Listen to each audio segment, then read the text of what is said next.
The Transport Board, which would have been formed back in 1955, has come a long way. We would have started with an amalgamation of the then concessionaires and would have taken over whatever buses they had at the time to transport the traveling public. Over the years, we've seen a number of improvements, but it cannot be hidden that we did not purchase any new buses since 2006.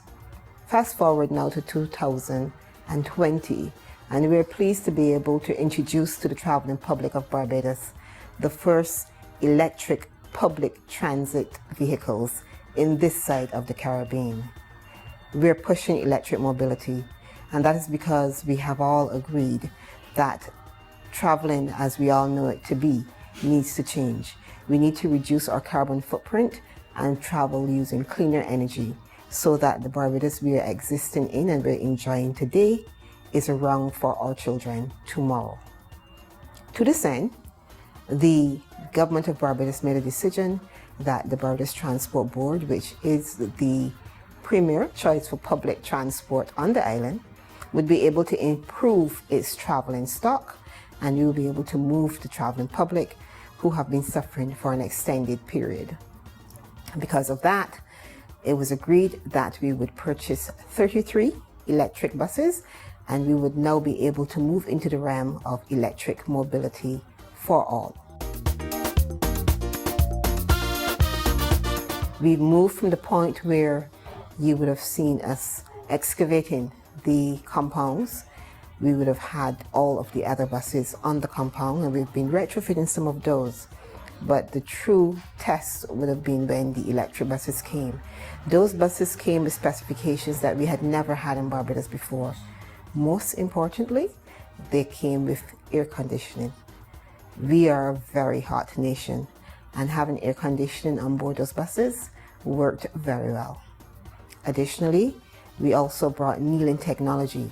Our senior citizens who travel with us on a daily basis and who help to pave the way to get us to where we are today would benefit from that, because one of the cries was that the other buses were too high.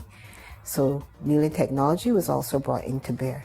We realized that the differently able community also needed to be able to move around on public transport, and not only at select times. So these buses would also have room for a wheelchair, and it comes with obviously the wheelchair ramp to be able to allow persons to get on and off of the buses. We were also cognizant of today's world and what people are expecting to be able to do as they commute. So we included Wi-Fi on board the buses, and we went so far as to put charging stations on every single bus. So each bus now has 24 charging stations that persons can top up their mobile technology devices as they traverse the island of Barbados. We'd had some complaints from our drivers as well, so we've put them in an enclosed cabin. We've looked at how we can make life as easy as possible for everyone who have to use public transport. Today, the reviews have been very positive, and those buses have only been on the road from the 23rd of August.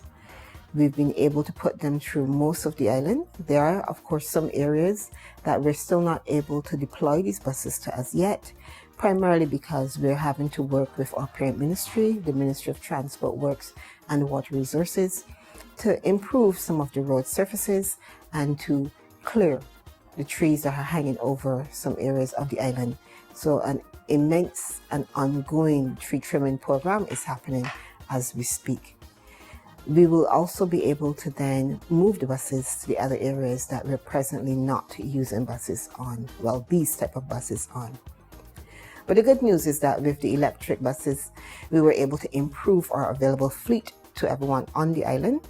We would also have done a retrofit project earlier this year, and that would have given us an additional 15 buses.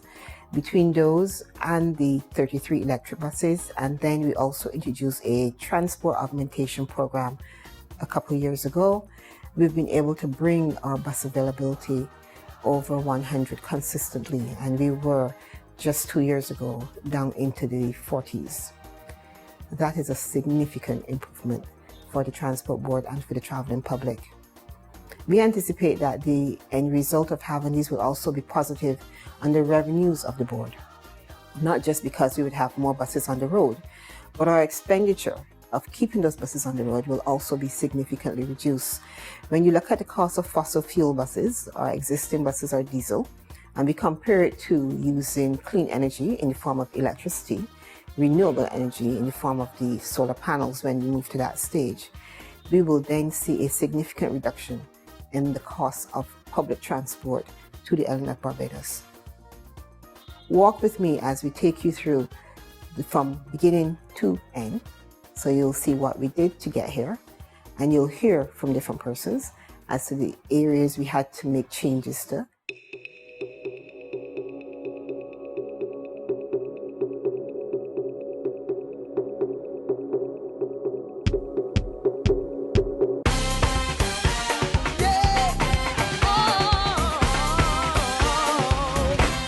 This is a historic and momentous occasion for the people of Barbados, as these buses will be completely transformational and transform the landscape of transportation within this country.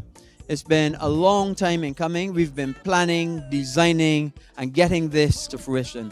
And I feel so happy to be part of it, together with all the members of the team that have worked hard to make this day a reality. And we now have 33 electric buses here in Barbados, the largest electric fleet anywhere in CARICOM. My team and I had a distinct pleasure in taking part in this vehicle maintenance fundamental course. We did both practical, theoretical training in safety and key components which make up high voltage systems, maintenance procedures, tools, and electronics. Let love go global. Let love overflow.